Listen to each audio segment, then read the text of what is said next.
আমার নবী ডাক দিয়া কই আবু বকর রে আবু বকর তুমি চোখের পানি ফালায়া ফালায়া কান্দো না। আবু বকর সিদ্দিক ডাক দিয়া কই ইয়া রাসূলুল্লাহ নবী গো আমি কি জন্য কান্দি আপনি নবী জানেননি? আমি আবু বকর সিদ্দিক যখন একদিন দুই দিন তিন দিন একটানা 7 দিন অনাহার থাকি গো নবী, আমি আবু বকর সিদ্দিক যেই মাত্র আপনার নবীর কদমে আইসা পড়ি, যেই মাত্র আপনার নবীর চেহারার দিকে তাকাই, ইয়া রাসূলুল্লাহ নবী গো খোদার কসম করে বলি আমার 7 দিনের ক্ষুধা নিবারণ হয়ে যায়। চিৎকার মেরে বলেন না সুবহানাল্লাহ। ওই আবু বকর ডাক দিয়া কয় ইয়া রাসূলুল্লাহ নবী গো ও মায়ের নবী আপনি যদি মক্কা ছেড়ে মদিনায় চলে যাবেন, কার চেহারার দিকে তাকাইয়া তাকাইয়া আমি আবু বকর সিদ্দিক আমার ক্ষুধা নিবারণ করব নবী? কার চেহারার দিকে তাকাইয়া তাকাইয়া আমি আমার মনের যন্ত্রণা আমি নিবাব নবী? এই ইসলাম ধর্মের জন্য আমার নবী কত কষ্ট করেছেন, ইসলাম ধর্মের জন্য আমার নবী কত রক্ত ঝরিয়েছেন, ইসলাম ধর্মের জন্য আমার নবীর সাহাবীরা কত রক্ত ঝরিয়েছে, আমার নবীকে কাফেররা কেমন কষ্ট দিয়েছে, কেমন অত্যাচার করেছে একটু শুনেন। আমার নবী আপনার নবী রাহমাতুল লিল আলামিন, আমার নবী যখন ইসলাম ধর্ম প্রচার করতেছে ওই আবু লাহেবের সঙ্গ পাঙ্গুরা আমার নবীর পিছনে লেগে গিয়েছে। যেই মাত্র আবু জাহেল বুঝলো এই মুহাম্মদরে যদি আমরা ধর্মন না করি আমাদের বাপ দাদার ধর্ম বলতে কোনো কিছুই থাকবে না, ওই আবু জাহেল আইন পাশ করলো মুহাম্মদরে তোমরা যেই জায়গার মধ্যে পাইবা আমি আবু জাহেল ঘোষণা করলাম এই মুহাম্মদের গর্দান তোমরা দেহ থেকে আলগা করে দেবা।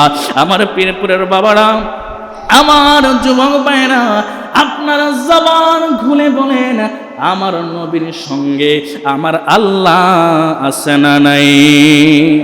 আল্লাহ ডাক দিয়া কই হাবিব আমার দোস্ত আমার বন্ধু আমার আপনি আর মক্কায় তাইখেন না, আপনি হাবিব যান চলে যান, আপনি মক্কা ছেড়ে আপনি ওই দূর মদিনায় আপনি হিজরত করেন। আমার নবী আপনার নবী রাহমাতুল লিল আলামিন যেই মাত্র আমার আল্লাহর পক্ষ থেকে ওহী আসলো, আল্লাহর পক্ষ থেকে আদেশ আসলো, আমার নবীর দুঃখের সাথে হযরত আবু বকর সিদ্দিক, আমার নবীর সুখের সাথে আবু বকর সিদ্দিক, আমার নবীর কাছে কাছে সবচাইতে বেশি যেই সাহাবী তাকে তার নাম হলো আবু বকর সিদ্দিক। চিৎকার মেরে বলেন না সুবহানাল্লাহ। আমার নবী একদিন ডাক দিয়া কয় রে আবু বকর তুমি একটু শোনো না, আমি নবী আর এই মক্কায় থাকবো না, এই মক্কা আমার বাবার দেশ, এই মক্কা আমার মায়ের দেশ, আমি নবী এই মক্কার মধ্যে থাকবো না, আমি নবী এই মক্কা ছেড়ে চলে যাবো এই দূর মদিনায়।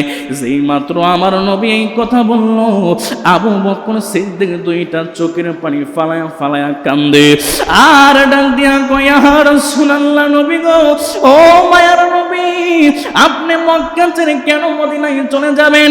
আবু বকর সিদ্দিক দুইটা চোখের পানি ফালায়া ফালায়া কান্দে আর আমার নবী বারবার বলতেছে নবী গো আপনি কেন মক্কা ছেড়ে মদিনায় চলে যাবেন? আমার নবী ডাক দিয়া কই আবু বকর রে আবু বকর তুমি চোখের পানি ফালায়া ফালায়া কান্দো না। আবু বকর সিদ্দিক ডাক দিয়া কই ইয়া রাসূলুল্লাহ নবী গো আমি কি জন্য কান্দি আপনি নবী জানেননি?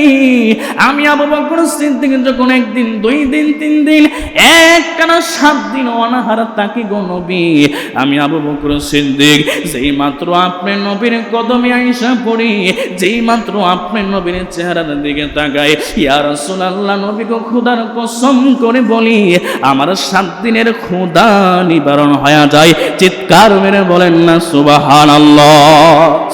ওই আবু বকর ডাক দিয়া কয় ইয়া রাসূলুল্লাহ নবী গো ও মায়ের নবী আপনি যদি মক্কা ছেড়ে মদিনায় চলে যাবেন, কার চেহারার দিকে তাকাইয়া তাকাইয়া আমি আবু বকর সিদ্দিক আমার ক্ষুধা নিবারণ করব নবী?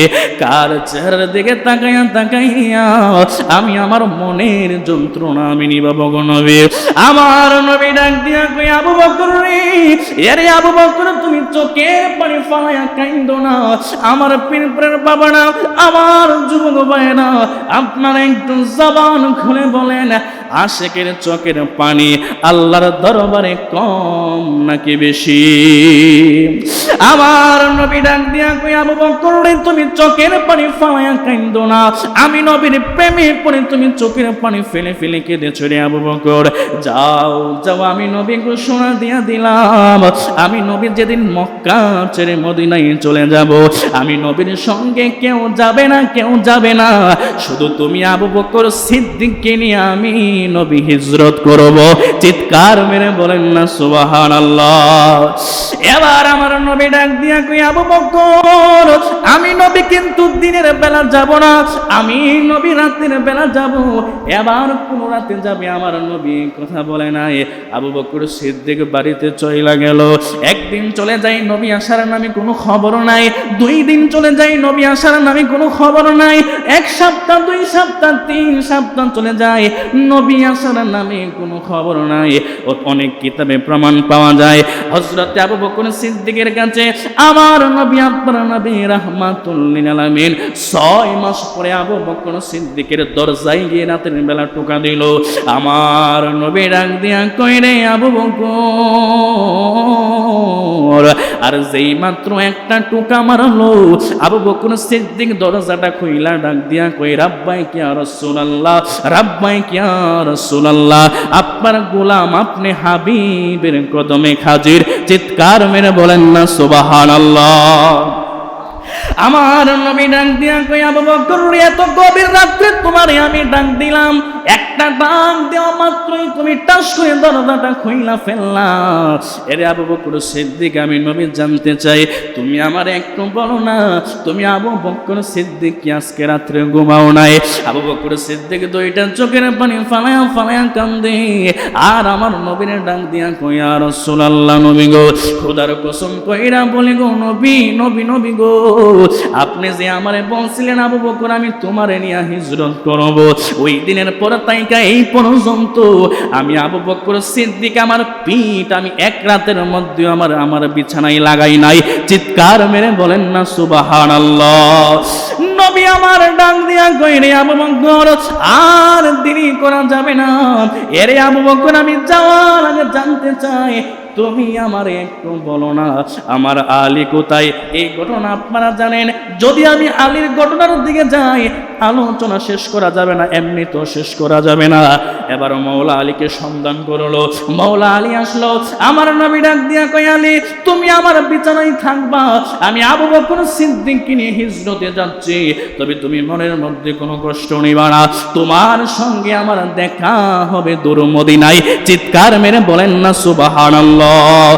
এবার আমার নবী আপনার নবী রাহমাতুল লিল আলামিন আমার নবী যাইতেছে আবু বকর সিদ্দিককে নিয়ে যাইতে এমন একটা রাস্তার কাছে গেল, এমন একটা চত্বরের কাছে গেল।